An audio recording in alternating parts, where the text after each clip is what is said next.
Hello दोस्तों, स्वागत है आपका मेरे YouTube चैनल पर। तो इस टॉपिक पे ऊपर मैं वीडियो नहीं बनाना चाहता था, लेकिन फिर भी काफ़ी सारे स्टूडेंट मुझसे ये पूछ रहे हैं कि उनका जीपेट रैंक ये है तो उनके एडमिशन होने के चांसेस हैं या नहीं, या उनका एडमिशन कहाँ पर हो सकता है। तो पहले तो मैं कहूँगा कि आपके कोई ना कोई गट्स फीलिंग ज़रूर होगी। आपको भी पता होगा कि आपका जीपेट इस जीपेट रैंक में किस यूनिवर्सिटी में एडमिशन हो सकता है। तो मैं कहूँगा कि जहाँ-जहाँ आपका मन कर रहा है, वहाँ पर आप अपना एडमिशन फॉर्म या एप्लीकेशन फॉर्म ज़रूर डालिए। सेकंड थिंग, आपको जो इस पे बेस्ट एडवाइस दे सकते हैं, वो आपके सीनियर दे सकते हैं। आप सबको पता होगा कि आपके इस रैंक पर आपका कोई सीनियर था जिसका सेम रैंक था, तो उसने भी बहुत सारे फॉर्म भरे होंगे और उसने भी जगह-जगह धक्के खाए होंगे और आपको पता है कि उसका कहाँ पे एडमिशन हुआ था। तो डेफिनेटली आपको बहुत अच्छी एडवाइस देगा कि ये वाला फॉर्म भर, यहाँ पर तो तेरा पक्का एडमिशन हो जाएगा। तो जहाँ पर आपको लगता है कि आपका पक्का एडमिशन हो ही जाएगा, तो वो वाला फॉर्म आप जरूर भरिए। उसको बिल्कुल भी मत छोड़ना किसी के भी कहने पे, चाहे मैं क्यों ना कह रहा हूँ या कोई और यूट्यूबर क्यों ना कह रहा हो। तो जहाँ पर आपको लगता है, आपकी गट्स फीलिंग कहती है, आपके सीनियर एडवाइस करते हैं और आपके टीचर एडवाइस करते हैं, वहां पर आप अपना एप्लीकेशन फॉर्म जरूर डालिए। थर्ड, आपको आपके स्टेट में बहुत सारी स्टेट यूनिवर्सिटीज होती हैं। आपको पता होता है कि उस स्टेट यूनिवर्सिटी में कौन सा रैंक जाता है, तो आपको अपने स्टेट की उन यूनिवर्सिटी को तो जरूर टारगेट करना है और वहाँ का एप्लीकेशन फॉर्म जरूर डालना है। अब मैं आपको बताता हूँ कि स्ट्रेटेजी कैसे प्लान कर सकते हैं। जैसे मान लीजिए इस बार जीपेट में 6000 स्टूडेंट ने 6000 स्टूडेंट का जीपेट क्वालिफाई हुआ था। तो इसमें से देखिए 1000 स्टूडेंट तो नाइपर में निकल जाएंगे और near about 100 to 150 IIT BHU और आईसीटी में निकल जाएंगे। ठीक है, तो यहाँ पर नियर अबाउट 1100 स्टूडेंट निकल चुके हैं 6000 में से। तो अब आपके पास जो लो जीपैट रैंक वाले हैं, उनके क्या चांसेस हैं एडमिशन के। तो लो जीपैट रैंक वालों को पहले मैं बताऊंगा कि जितनी भी सेंट्रल यूनिवर्सिटी में है, सिर्फ लो जी पैट रैंक वाले नहीं, मैं जिनका भी रैंक 1000 से लेके 5000 तक है, तो जितनी भी सेंट्रल यूनिवर्सिटी है वहां पर जरूर अप्लाई कीजिए। जैसे सेंट्रल यूनिवर्सिटी का सिर्फ एक ही फॉर्म भरना होता है, तो इसमें आता है सेंट्रल यूनिवर्सिटी पंजाब बठिंडा, जिसका बहुत अच्छा नाम है और जो सबसे पहले भरी जाती है। Then central university Rajasthan, Hari Govind Singh university Madhya Pradesh, central university Jharkhand. तो इसमें जितने भी जीपैट और नॉन जीपैट स्टूडेंट है, नॉन जीपैट स्टूडेंट को भी मैं एडवाइस कर रहा हूँ कि वो भी इसमें भरे, क्योंकि मोस्टली जो जीपैट स्टूडेंट को एडमिशन मिलता है वो बाद में इसको छोड़ देते हैं, तो फिर वो कॉल करके नॉन जीपैट स्टूडेंट को भी बुलाते हैं कि आप एडमिशन ले लीजिए। तो मैं इसका एग्जांपल दूंगा अभी। तो सेंट्रल यूनिवर्सिटी क्या जितना भी है सभी स्टूडेंट्स को भरना है, जीपैट और नॉन जीपैट को। और एक भारतीय विद्यापीठ, उसके अंदर भी 3 कॉलेज आते हैं। तो भारतीय विद्यापीठ का भी जीपैट और नॉन जीपैट क्वालिफाइड स्टूडेंट को फॉर्म भरना है।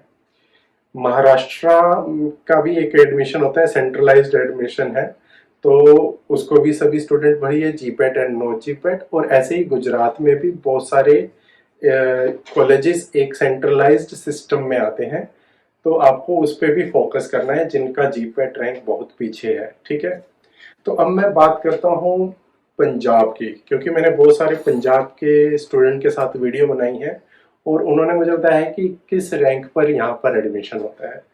तो पहले मैं बात करता हूँ पंजाब यूनिवर्सिटी, जो कि चंडीगढ़ में है।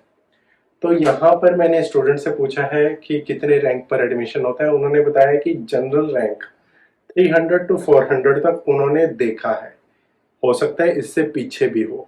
ठीक है, जनरल रैंक 300 टू 400 तक देखा है। और उन स्टूडेंट के बी फॉर्म में मार्क्स भी अच्छे थे, 75% अबव तो एटलीस्ट मार्क्स थे। तो अगर आपको लग रहा है आपका रैंक कुछ नियर अबाउट 400 500 और आपके परसेंटेज मार्क्स बहुत अच्छे हैं, तो आपके यहाँ चांसेस हैं। ठीक है, और जो इसके पीछे रैंक वाले हैं, मैं उनको बिल्कुल नहीं कह रहा कि आप अप्लाई ना करो, आप बिल्कुल अप्लाई करो, मेरे पे मत जाओ। मैं जस्ट आपको डेटा दे रहा हूँ पिछले ईयर का। और उन्होंने कहा कि कैटेगरी में 1000 रैंक तक जाते हैं, सिंगल गर्ल चाइल्ड में 1200 तक जाते हैं, और अगर कुछ और भी कैटेगरी है तो और 2000 तक भी चला जाता है। तो आपके पास कोई ना कोई कैटेगरी जरूर होनी चाहिए पंजाब यूनिवर्सिटी में एडमिशन लेने के लिए, अगर आपका जीपेट रैंक 500 से ऊपर है। ठीक है, 500 टू 2000 तक। अब मैं बात करता हूँ पंजाबी यूनिवर्सिटी पटियाला की।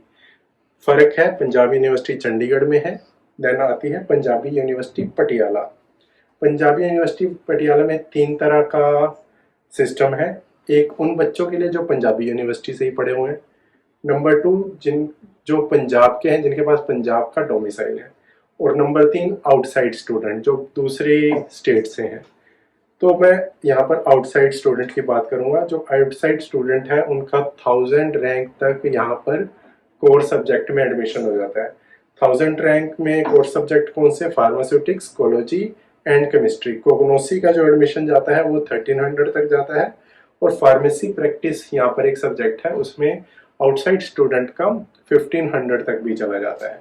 ये जो डेटा है चेंज होता रहता है, डिपेंड कि कितने रैंक वाले नाइपर में गए हैं। तो ये कोई फिक्स्ड रैंक नहीं है, हर बार ये चेंज होता है। तो आप जरूर अप्लाई करिए अगर आपका मन कर रहा है यहाँ पे। और पंजाब के लोगों के लिए 2000 रैंक तक भी पंजाबी यूनिवर्सिटी पटियाला में एडमिशन हो जाता है। उसके बाद यहाँ पर जो तीसरी फेमस यूनिवर्सिटी है पंजाब में, that is Guru Nanak Dev university. Guru Nanak Dev university में आउटसाइड अगर कोई स्टूडेंट है तो 2000-3000 के बीच तक एडमिशन हो जाता है। ठीक है, तो अब ऐसे काफी सारे स्टूडेंट होते हैं पंजाब में जिनका रैंक 4000, 5000 भी होता है, हरियाणा में भी होते हैं, हिमाचल में भी होते हैं। तो वो सब क्या करते हैं, पंजाब टेक्निकल यूनिवर्सिटी एक यूनिवर्सिटी है जिसके अंदर बहुत सारे कॉलेजेस आते हैं। तो वो पंजाब टेक्निकल यूनिवर्सिटी का फॉर्म भरते हैं, और उसमें भी बहुत अच्छे अच्छे कॉलेजेस हैं, जैसे कि ISF college of pharmacy, Chandigarh university, Chitkara university, Rayat Bahra university, एक लांड्रा में भी है। तो बहुत सारी ऐसी यूनिवर्सिटीज़ हैं पंजाब टेक्निकल यूनिवर्सिटी के अंडर। तो अगर आप दूसरे स्टेट से हैं तो आपका रैंक बहुत पीछे है और आपको कहीं और मिल नहीं रहा है एडमिशन, तो पंजाब टेक्निकल यूनिवर्सिटी का फॉर्म भरना मत भूलिए। अब मैं बात करता हूँ सेंट्रल यूनिवर्सिटी पंजाब की, जो कि बठिंडा में है। तो 2000 रैंक तक मैंने यहाँ पर केमिस्ट्री में भी देखा है, और ऐसा भी स्टूडेंट देखा है जिसका जीपेट क्वालिफाई नहीं है। एटलीस्ट मैंने 3 स्टूडेंट ऐसे देखे हैं जो कि पंजाब यूनिवर्सिटी बठिंडा में है, जिनका जीपेट क्वालिफाई नहीं था। ठीक है, तो मैंने पूछा कि एडमिशन कैसे होगी, कहते कि सर स्टूडेंट छोड़कर चले गए थे, तो उन्होंने हमें कॉल किया और हमें एडमिशन मिल गया। तो ये टोटली लक पर डिपेंड है, इसमें भी मैं फिक्स कुछ नहीं कह सकता। एक बात करता हूँ बिट्स पिलानी एंड JSS की, ये थोड़ा अपना जल्दी एडमिशन कर लेते हैं, क्योंकि इनको पता है कहीं बच्चे छोड़ के ना चले जाएं नाइपर वगैरह, तो ये अपना पूरा पहले से एडमिशन कर लेते हैं और पैसे भी रखवा लेते हैं। तो इस यूनिवर्सिटी में मोस्टली 2000 रैंक तक भी चले जाते हैं स्टूडेंट का एडमिशन। ये होगी पंजाब यूनिवर्सिटी के बाद। अब मैं बात करता हूँ हरियाणा में। हरियाणा में आती है कुरुक्षेत्र यूनिवर्सिटी, MDU रोहतक में है, और गुरु जम्बेश्वर यूनिवर्सिटी हिसार। तो पंजाब पहले हरियाणा के स्टूडेंट इन तीनों यूनिवर्सिटी को फिल करने की कोशिश करते हैं, तो नियर अबाउट 1500-2000 तक इसमें एडमिशन हो जाता है। उसके बाद अगर कुछ रह जाते हैं तो पंडित BD Sharma health and science university है, उसमें जाने की कोशिश करते हैं। उसमें जो रेसिडुअल स्टूडेंट रह जाते हैं जिनका रैंक पीछे है, तो उनका भी एडमिशन हो जाता है।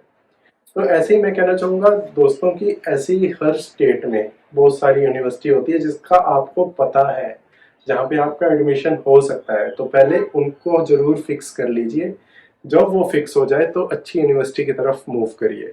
और मैं जानता हूँ कि ड्यूरिंग दिस काउंसलिंग प्रोसेस बहुत पैसा वेस्ट होता है, बट इसमें हम कुछ कर नहीं सकते, ये पैसा तो लगाना ही पड़ता है।